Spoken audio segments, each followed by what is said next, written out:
Lo primero es que este es un proyecto que por su carácter estatutario busca reconocer derechos, de tal manera que su estructura principal es el del reconocimiento de principios. ¿A qué tiene derecho una persona que viva en Colombia? ¿O a qué tiene derecho una persona que habite el territorio colombiano? Y cuando decimos habite el territorio colombiano, por el reconocimiento de los migrantes, por ejemplo, o familias en situaciones de movilidad humana. Este proyecto se presentó en septiembre del 2023 al Congreso, curso de casi 9 meses entre la comisión primera de la Cámara de Representantes, luego en la plenaria. Muchos de ustedes registraron la manera como ese proyecto fue votado unánimemente en la plenaria de la Cámara de Representantes y en mayo llegó a la comisión primera del Senado. Fue aprobado la semana pasada y ahora empieza a hacer su curso hacia la plenaria del Senado con una variación importante, que la comisión primera recomendó como formato de votación una enmienda que integra las múltiples contribuciones de diferentes sectores.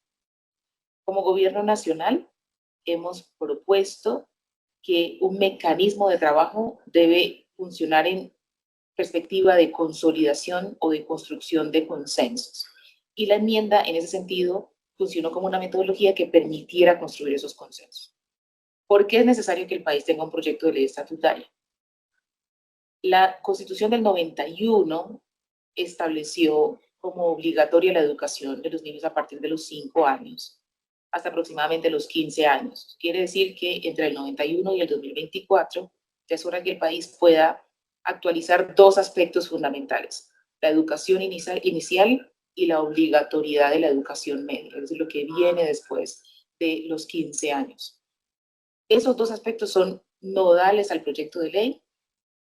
Toda la primera sección de ese proyecto, que tiene que ver con la educación, regular el derecho fundamental a la educación en todos sus niveles, empieza en educación inicial con ese aspecto fundamental que se materializa, por ejemplo, en la educación en el preescolar de los 3 grados, es decir, garantizar la obligatoriedad del prejardín, del jardín y la transición. Eso es un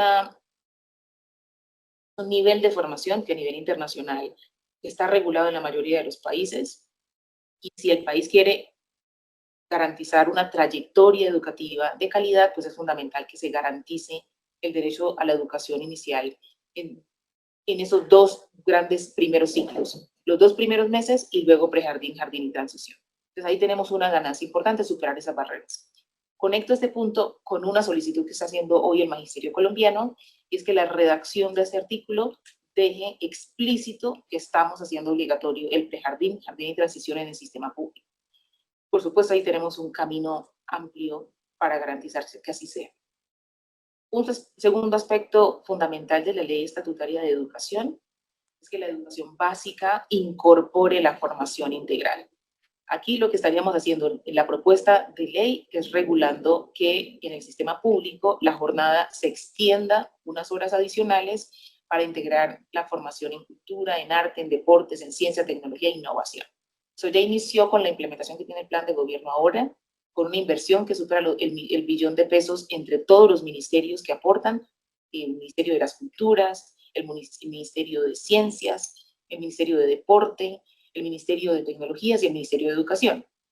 En la estatutaria, lo que haríamos es ya regular ese derecho y garantizar que en el cálculo presupuestal de los próximos años se pueda integrar todas esas herramientas.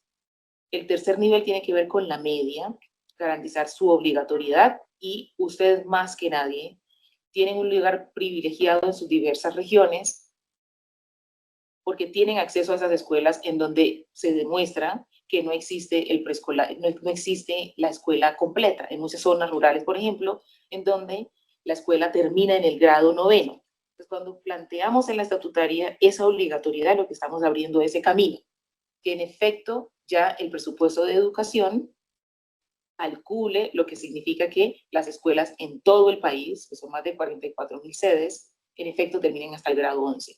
¿Por qué esto es importante?